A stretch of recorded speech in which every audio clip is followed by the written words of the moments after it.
आप सभी को मेरी तरफ से जय सिया राम, जय श्री कृष्णा। स्वागत है आपका हमारे YouTube चैनल पर। आज हम सुनेंगे श्रीमद् भागवत गीता 13वां अध्याय। श्रीमद् भागवत गीता के और सभी अध्याय सुनने के लिए हमारे चैनल को सब्सक्राइब जरूर करें। आइए सुनते हैं श्रीमद् भागवत गीता का 13वां अध्याय। 12वें अध्याय के प्रारंभ में अर्जुन ने सगुण और निर्गुण के उपासकों की श्रेष्ठता के विषय में प्रश्न किया था। उसका उत्तर देते हुए भगवान श्री कृष्ण ने सगुण उपासकों की श्रेष्ठता बताई तथा निर्गुण उपासना का स्वरूप, उसका फल तथा उसकी क्लिष्टता बताई है। इसके बाद सगुण उपासना का महत्व, फल, प्रकार और भगवत भक्तों के लक्षणों का वर्णन करके अध्याय समाप्त किया। परंतु निर्गुण का तत्व, महिमा और उसकी प्राप्ति के साधन विस्तार पूर्वक नहीं समझाए थे। इसलिए निर्गुण का तत्व अथवा ज्ञान योग का विषय ठीक से समझाने के लिए इस 13वें अध्याय का आरंभ करते हैं। श्री भगवान बोले, हे अर्जुन, यह शरीर अक्षेत्र इस नाम से कहा जाता है और इसको जो जानता है उसको क्षेत्रज्ञ इस नाम से उसके तत्व को जानने वाले ज्ञानी जन कहते हैं।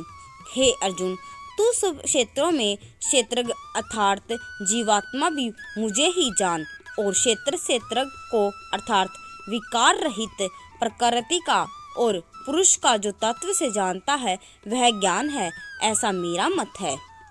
वह क्षेत्र जो जैसा है तथा जिन विकारों वाला है और जिस कारण से हुआ है तथा अक्षेत्र भी जो और जिस प्रभाव वाला है वह सब संक्षेप में मुझसे सुन।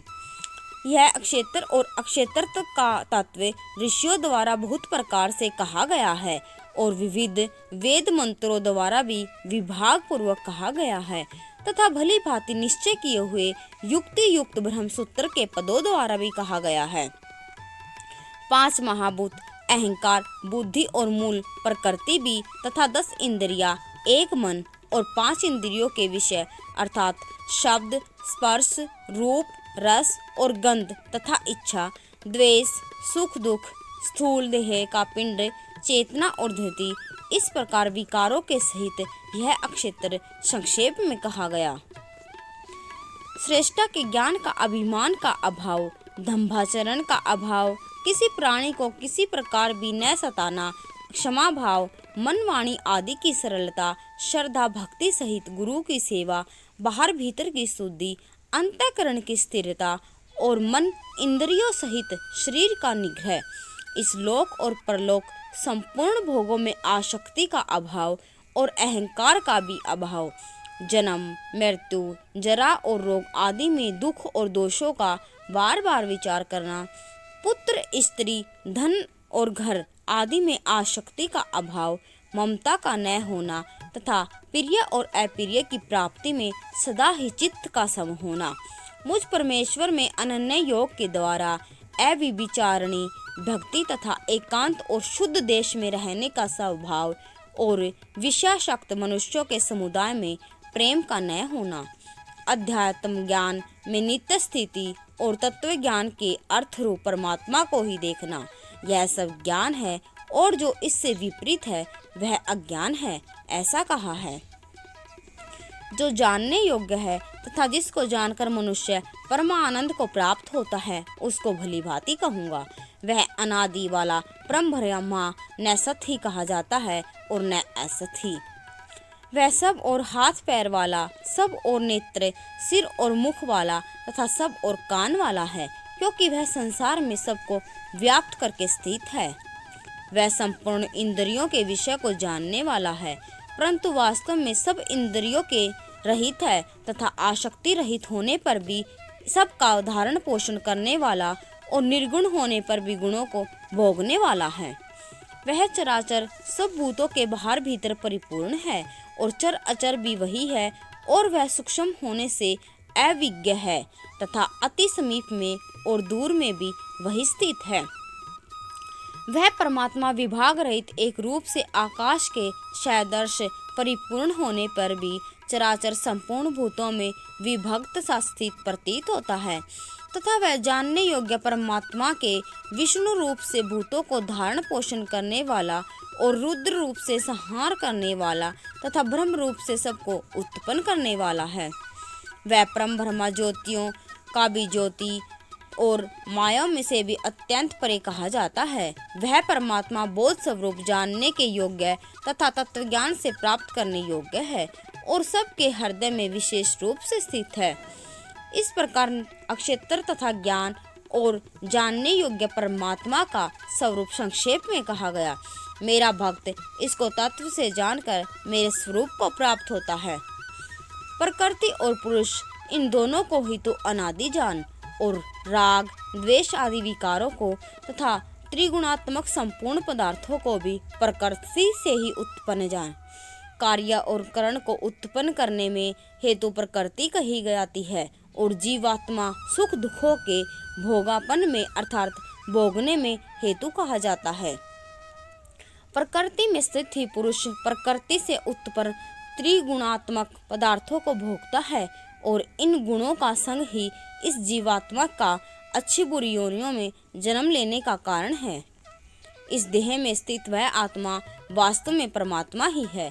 वही साक्षी होने से उपद्रष्टा और यथार्थ सम्मति देने वाला होने से अनुमंता, सबका धारण पोषण करने वाला होने से भर्ता, जीव रूप में भोगता, ब्रह्मा आदि का भी स्वामी होने से महेश्वर और शुद्ध सच्चिदानंद होने से परमात्मा ऐसा कहा गया है। इस प्रकार पुरुष को और गुणों के सहित प्रकृति को जो मनुष्य तत्व से जानता है वह सब प्रकार से कर्तव्य कर्म करता हुआ भी फिर नहीं जन्मता। उस परमात्मा को कितने ही मनुष्य तो शुद्ध हुई सूक्ष्म बुद्धि से ध्यान के द्वारा हृदय से देखते हैं, अन्य कितने ही ज्ञान योग के द्वारा और दूसरे कितने ही कर्म योग के द्वारा देखते हैं अर्थात प्राप्त करते हैं। परंतु इनसे दूसरे अर्थात जो मंद बुद्धि वाले पुरुष हैं वे इस प्रकार न जानते हुए दूसरों से अर्थात तत्व से जानने वाले पुरुषों से सुनकर ही तदनुसार उपासना करते हैं और वे श्रवण परायण पुरुष भी मृत्यु रूप संसार सागर को निसंदेह तर जाते हैं। हे अर्जुन, यावन मात्र जितने भी स्थावर संगम प्राणी उत्पन्न होते हैं उन सबको तू अक्षेत्र और अक्षेत्रज्ञ के संयोग से ही उत्पन्न जान। जो पुरुष नष्ट होते हुए सब चराचर भूतों में परमेश्वर को नाश रहित और संभाव से स्थित देखता है वही यथार्थ देखता है, क्योंकि जो पुरुष सब में संभाव से स्थित परमेश्वर को समान देखता हुआ अपने द्वारा अपने को नष्ट नहीं करता, इससे वह परम गति को प्राप्त होता है। और जो पुरुष संपूर्ण कर्मों को सब प्रकार से प्रकृति के द्वारा ही किए जाते हुए देखता है और आत्मा को अकर्ता देखता है वही यथार्थ देखता है। जिस क्षण यह पुरुष भूतों पृथक पृथक भाव को एक परमात्मा में ही स्थित तथा उस परमात्मा से ही संपूर्ण भूतों का विस्तार देखता है, उसी क्षण वह ब्रह्मा को प्राप्त हो जाता है। हे अर्जुन, अनादि होने से और निर्गुण होने से यह अविनाशी परमात्मा शरीर में स्थित होने पर भी वास्तव में न तो कुछ करता है और न ही लिप्त होता है। जिस प्रकार सर्वत्र व्याप्त आकाश सूक्ष्म होने के कारण लिप्त नहीं होता है, वैसे ही देह में सर्वत्र स्थित आत्मा निर्गुण होने के कारण देह के गुणों से लिप्त नहीं होता। हे अर्जुन, जिस प्रकार एक ही सूर्य इस संपूर्ण ब्रह्मांड को प्रकाशित करता है, उसी प्रकार एक ही आत्मा संपूर्ण क्षेत्र को प्रकाशित करता है। इस प्रकार अक्षेत्र और अक्षेत्रज्ञ के भेद को तथा कार्य से प्रकृति से मुक्त होने का जो पुरुष ज्ञान नेत्रों द्वारा तत्व से जानते हैं, वे महात्मा जन्म परम ब्रह्म परमात्मा को प्राप्त होते हैं।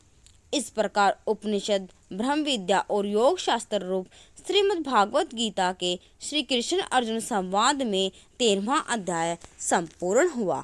धन्यवाद। जय सिया राम, जय श्री कृष्णा।